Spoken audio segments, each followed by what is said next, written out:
escorted by Fred Hahn.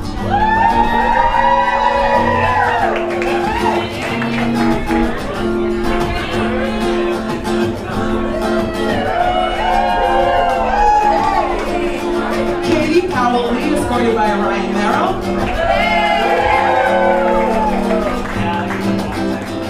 Abby Russo, escorted by Benjamin Smith.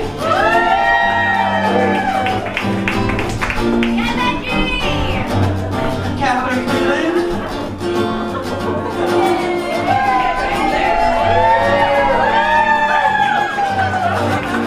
And Rachel Astow, escorted by Jeffrey Lee.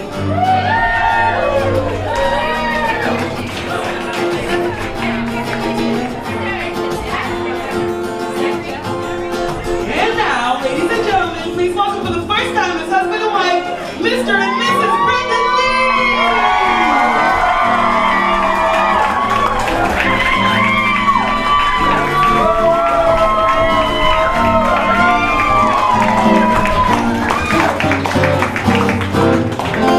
And now the newlyweds will share their first dance.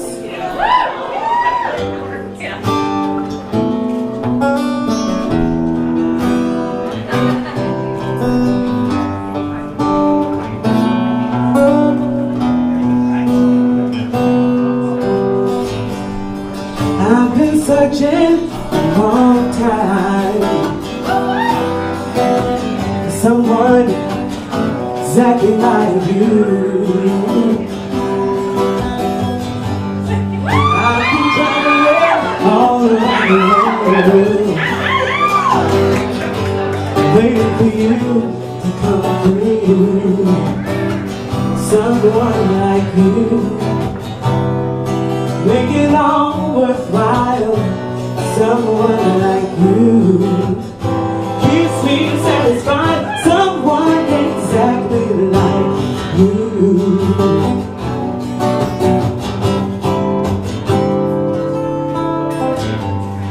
I've been traveling a hard road, looking for someone like you. I've been carrying a heavy load, waiting for the light to come shining through. Someone like you, make it all worthwhile. Someone like you, make me satisfied. Someone exactly like you.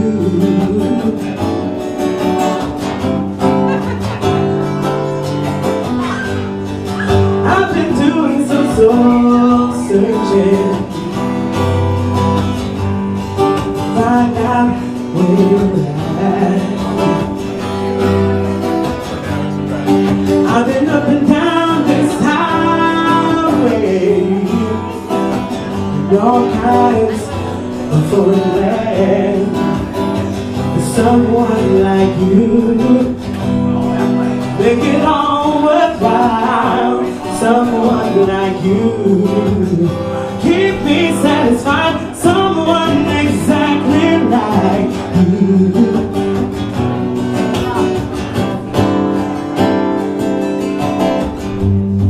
I've been all around the world, marching to the beat of a different drum.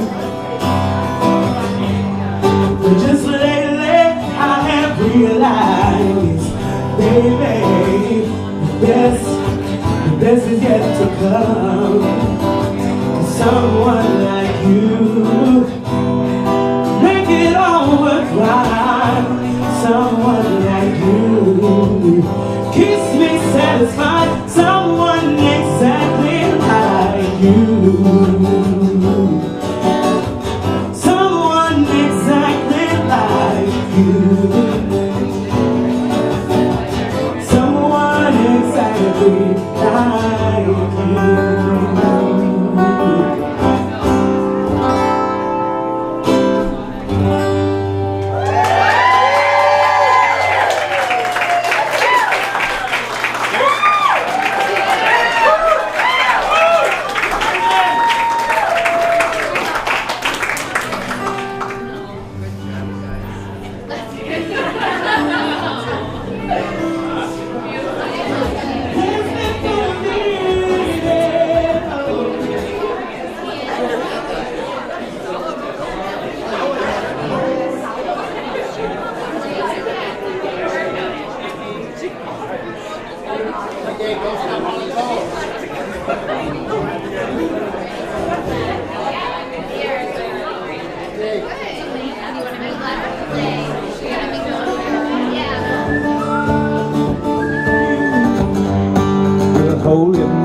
me, oh my, you're the apple of my eye. Girl, I've never loved one like you.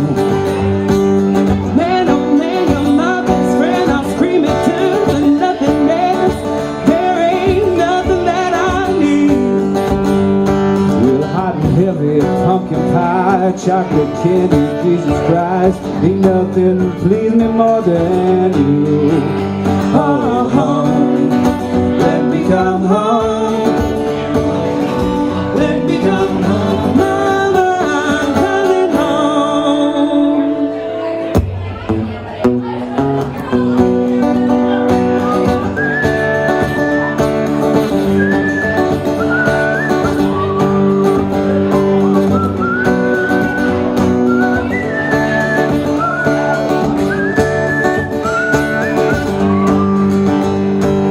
Follow you into the park, through the jungle, through the dark. Girl, I've never loved one like you.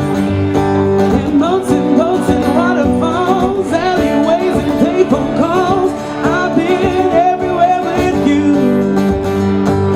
Laugh until we think we'll die, barefoot on a summer night. Never could be sweeter than with you.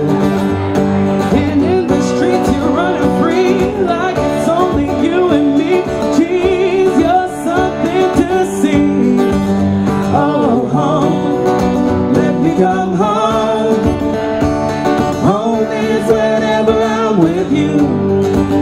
Oh, home, let me come home. Home is whenever I'm with you.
So I just want to welcome everyone on behalf of my father and mother, Richard and Martha Smith, and David and Margaret Lee, to the wedding of Brendan and Megan here, celebrating on a beautiful day.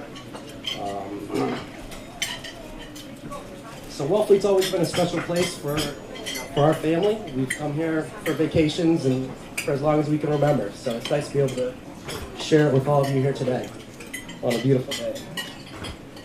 So what we're celebrating here is the love, obviously, between Megan and Brendan, and the joining of our families, the Smiths and the Lees.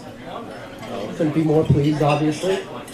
I'm going to keep this brief because I can stand here and talk about how much I love Megan and Brendan all day. So it doesn't seem like very long ago that me and Megan were collecting hermit crabs on the beach, not far from here. Megan's always looked out for me. She's my older sister, my little brother, and she always has my best interests at heart, even when I can't necessarily see it at the time. I try to take her good advice when I can. I hope I can continue to do that. she's always kind of looked out for me, and I really have always appreciated it.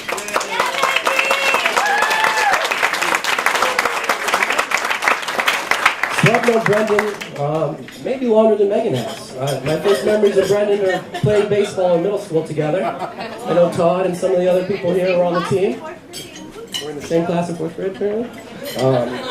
But even before Brendan started dating my sister, I knew that he was just a nice kid. That was his reputation. That he was just a good man.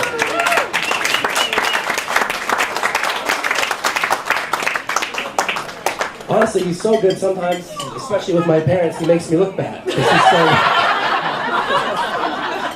Sorry. Don't apologize, believe me. But you know, that's what you can say about Brendan. He's the type of guy that you want to marry your sister. So Brendan is definitely a true gentleman in the true sense of the word. The respect that he shows my parents. He's just the best kind of person that you want to welcome to the family.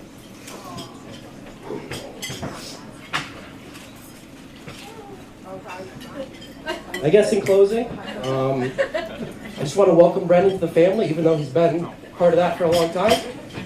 And I just can't wait for us all to spend the rest of our lives together.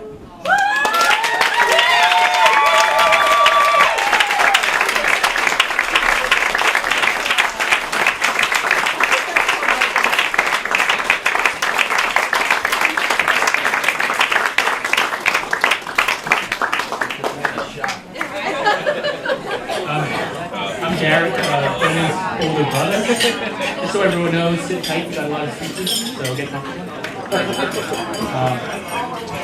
So, first of all, thanks everyone for being here. I know it means a lot to Brendan and Megan and their families.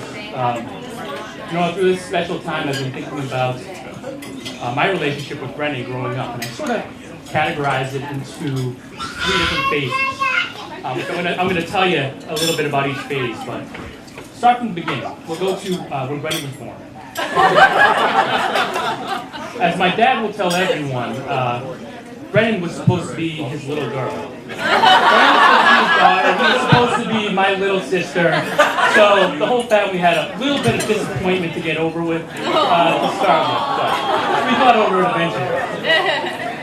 So things actually started getting interesting when Brendan became around a toddler.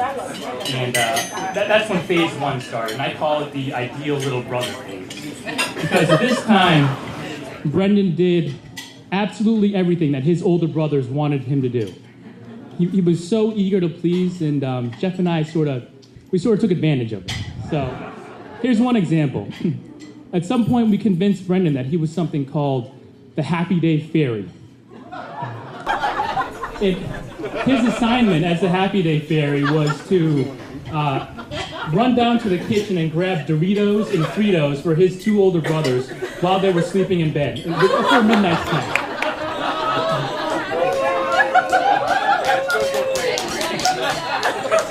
So how it would work is, I'd be laying in bed and I'd feel like a midnight snack, so I'd say, gee, I really could really use some chips. I wish the Happy Day Fairy would drop off some snacks for me. And Brendan, the Happy Day Fairy, would jump up out of bed, run down to the kitchen, climb to the top of the refrigerator, grab Doritos, and bring them back to us. Ideal little brother. I do remember one fateful day, though, where, the typical, I was laying in bed, got a little hungry. Hey, Happy Day Fairy, I could really use some Doritos. I wish there would be a happy day, And then there was just silence from Brendan this time. He said, nah, I'm sleeping. Get it yourself. So the ideal little brother phase came to an end right there. So Brendan, eventually I learned to accept that he started having ideas of his own. He wasn't following everything that we did anymore. And he actually developed into a pretty cool, a fun person who did exciting things. So I call the next phase the cool brother phase. And it's kind of weird to say. I was the older brother. Jeff was older than me, but we were both older than Brendan. But during this phase, I kind of wanted to be like Brendan. You were kind of my role model. First of all, I mean, don't get me wrong, we still, beat the heck out of him sometimes. I looked up to you in some ways. For one, Brendan had a really easygoing temperament. Of all the brothers, he was the most cool and collected. He didn't really let things get under his skin, which is kind of opposite from Jeff and I. He also developed some pretty cool hobbies. He was into cool stuff. I was, reading comic books and stuff. Brendan was getting into paintball. He was becoming really good at skiing. He got into snowboarding.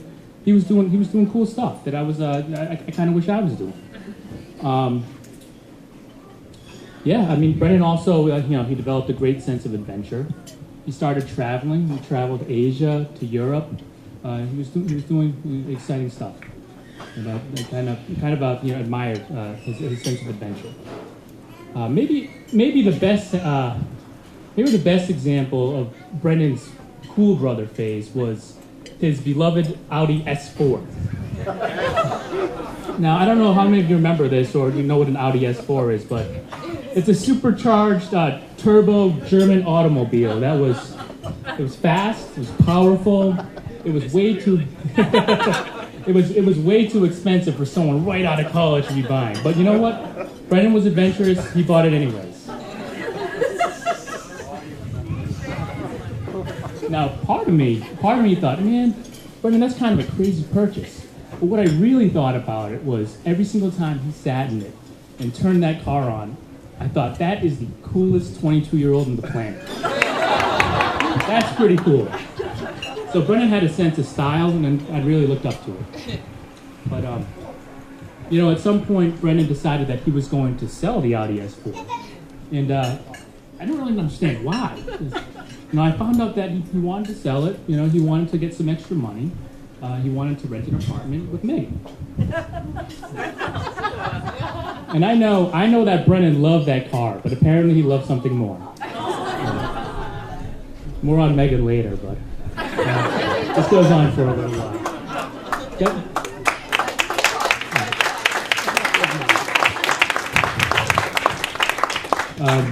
That sort of brings me to today, the third stage, which I call the grown-up Brendan stage.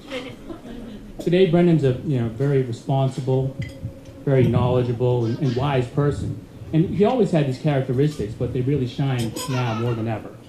For example, Brendan has responsibilities. He's a homeowner. Him and Megan have an adorable dog, Sally.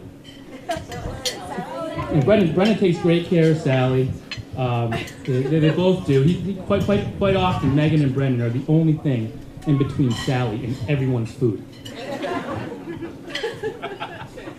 Brendan's become a great family man as well. He's an uncle to my daughter Elena and to my nephew Benjamin. Elena actually has a little pet name for him. She calls him Uncle Meh, which she actually knows how to say his name now. But we're kind of encouraging Uncle Meh because it's funny. It's funny, yeah.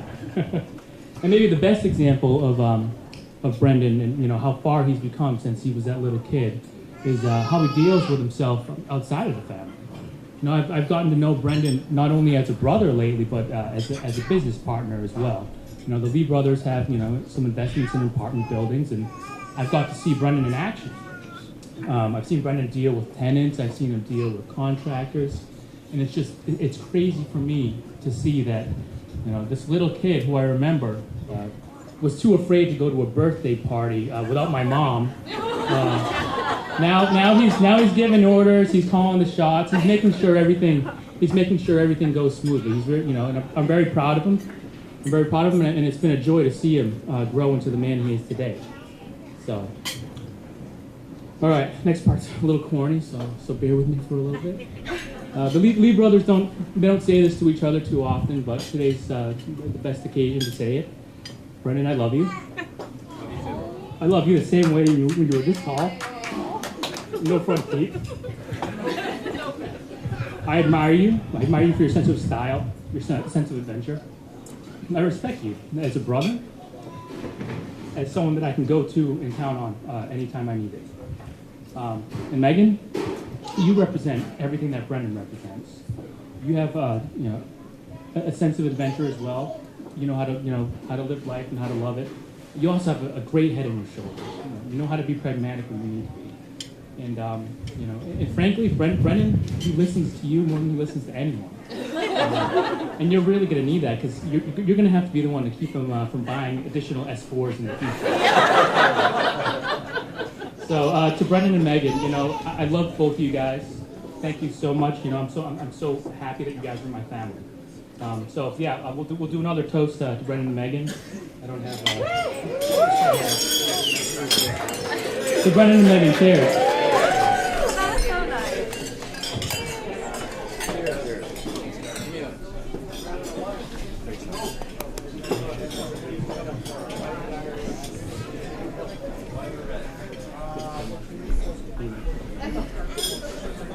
And actually, I'm supposed to introduce the next speaker. Rachel? For those of you who don't know me, I'm Rachel Astle and best friends with Megan. Hi. So thank you all for being here tonight. I know that it means the world to Megan and Brendan that everyone could be here. This is honestly the most special night of their entire life. And obviously going through this just 1 month ago with my husband Jimmy, I know that this is a very important time in your life and there are a lot of emotions flowing. So forgive me if I cry and forgive me if I stutter, but I feel for you right now, so I love you. So Megan and I, we met freshman year of college at UConn. We were actually living in the 24-hour quiet dorm. Yeah. Megan relocated from the all-women's dorm. Like, seriously, UConn? I thought you were a party school. So anyway, turns out that Megan and her roommate Sarah Coe, you're out here in the audience, love you Sarah, they relocated right next door to us, and I honestly felt like they were the only normal people, other than Steve, you were too, in our building, and I knew from the get-go that Megan was going to be a good friend of mine. We had so much in common. We had, we just had an awesome time together. We laughed together. We probably drank together.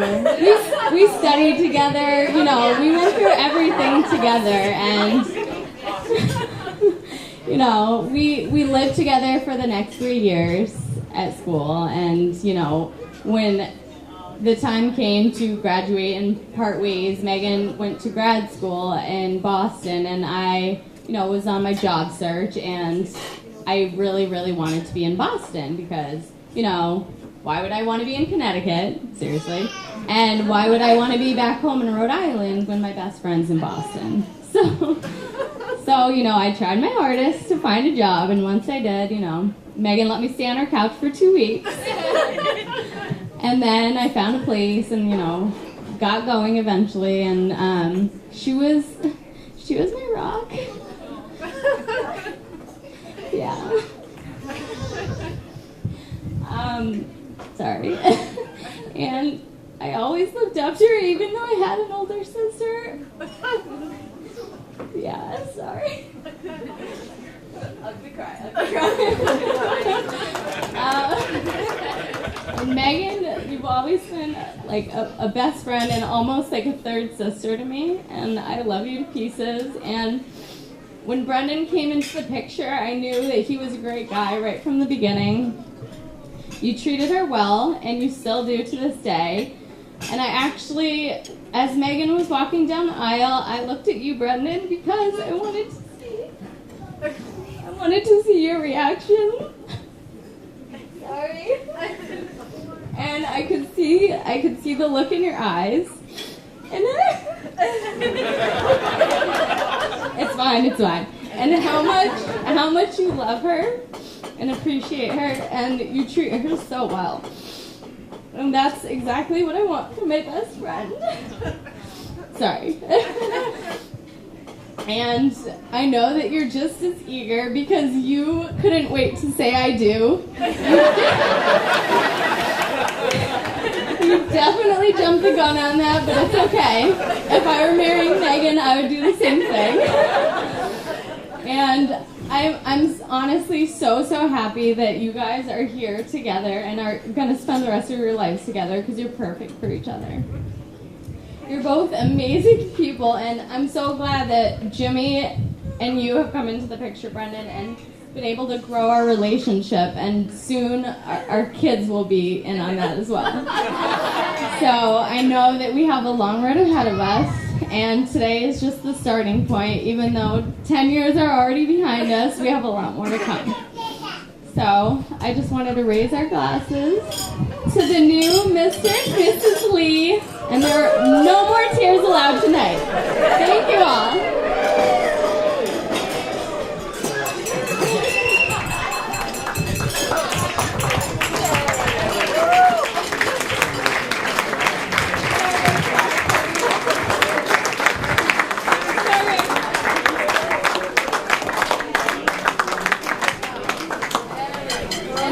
And next we have Jeff Lee.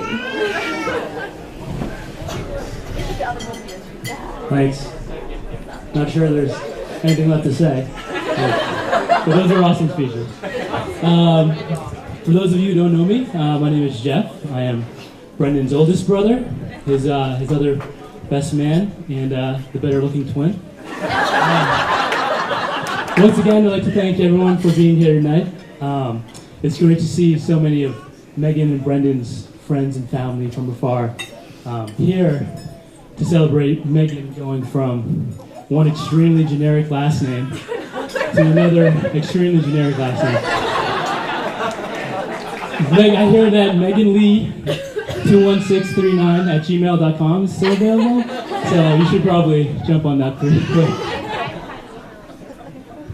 Okay, I know it's been a lot of speeches, and I know everyone wants to party, so I'm going to jump right into this.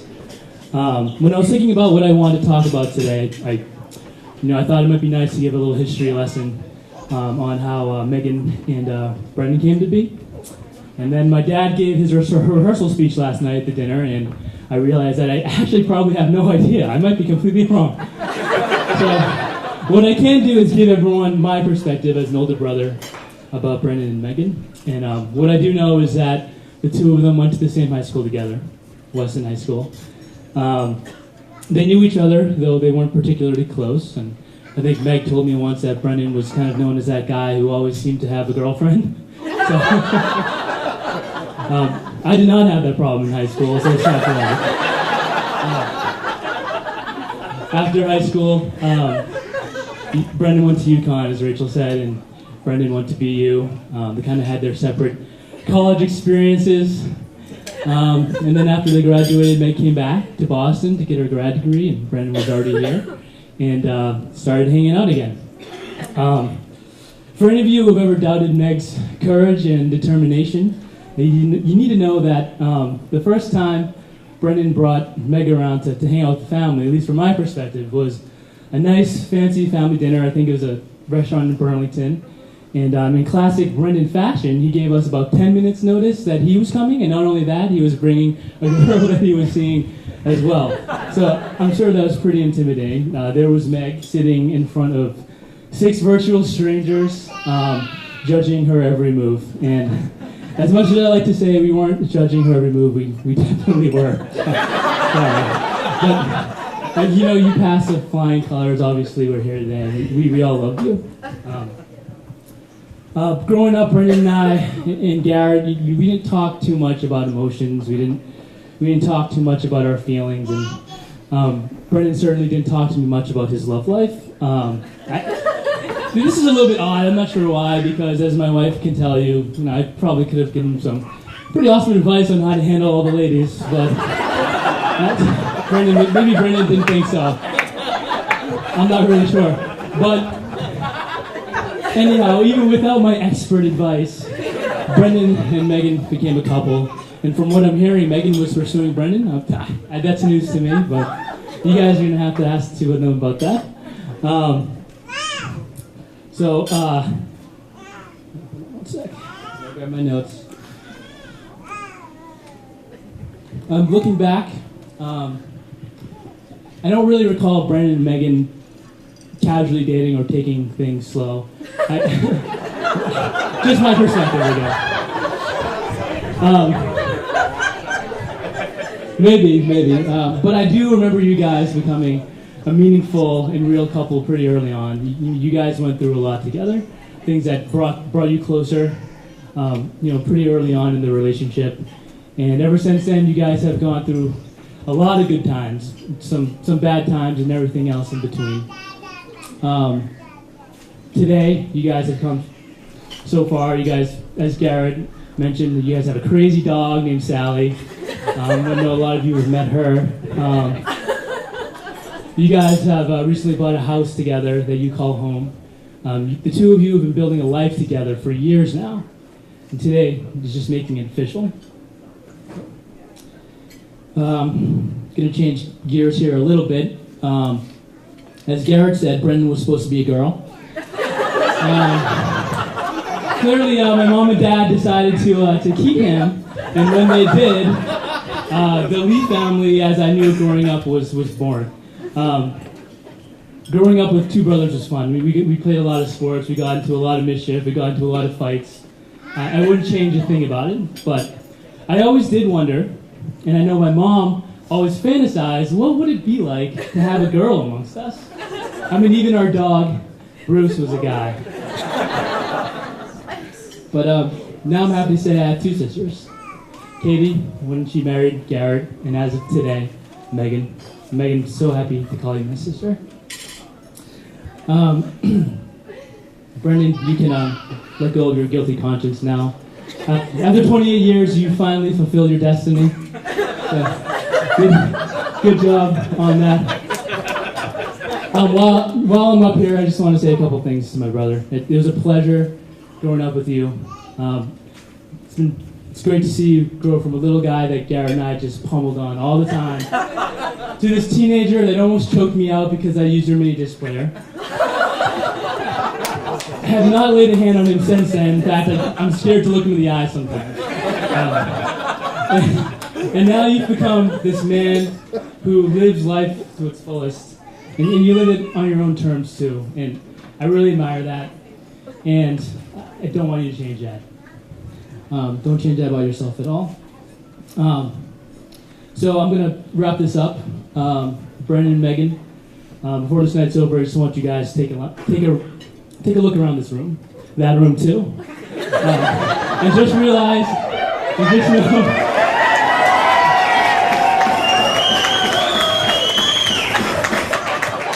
I just want you guys to realize how many people have your back, how many people love you. Not just talking about your mom, it's not talking about your dad and your brothers, talking about everyone here. And I also want you to remember that, when the band goes home and the booze are all gone, and really this day is a faint memory, that you guys are going to be left with the most important thing, and that's each other. So, one final toast. That actually, sorry, I had one more thing. I just wanted to tell Brendan. A couple years ago, I had a conversation with a good friend of mine, and we were talking about siblings. And what he said to me was, "Man, I feel bad for your brother Brendan. I mean, you and Garrett are twins. Nice. You and Garrett are twins. You guys share a special bond that can never be broken. Brendan doesn't have a chance. He's always the odd man out, and he's always that third wheel." And that comment really didn't sit well with me because, true, Garrett is my twin brother. He is my best friend. But Brendan, you need to know that you are too. Sure, Garrett is a little easier on the eyes. I will admit that.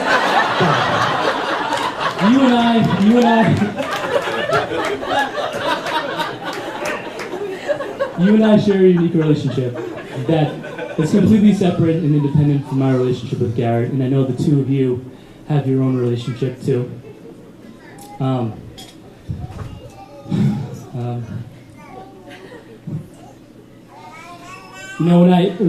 When I got married 2 years ago, in your speech you said that we would do anything for each other, and that's absolutely true. I would do anything for you, and Megan, I would do anything for you too. And I know that the two of you would do anything for me. would have been nice if you babysat last week. But I had already written the speech. So, whatever. All right, well, that's it. I want to give...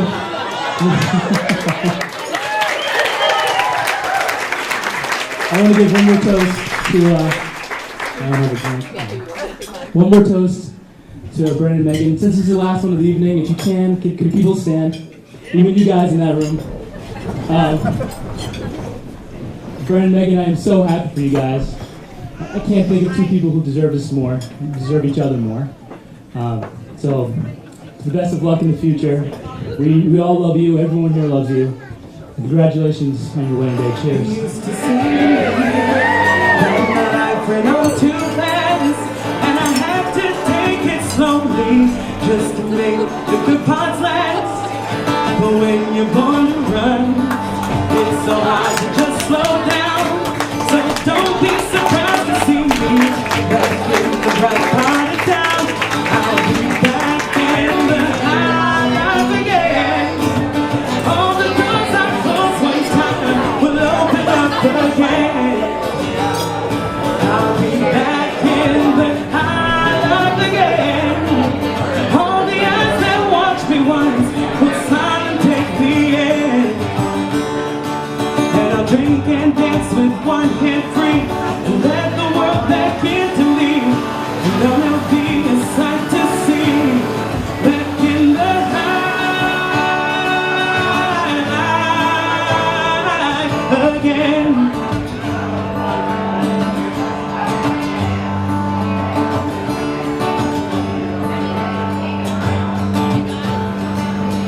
You used to be the best, to make life be life to me. And I hope that you're still out there and you're like you used to be. We'll have ourselves a time and we'll get to the morning sun, and we'll let the good times come in, and we won't stop till we're done. We'll be back in the high life again. All the doors that closed one time will open up again. We'll be back in the high life again. All the eyes that watched us once will smile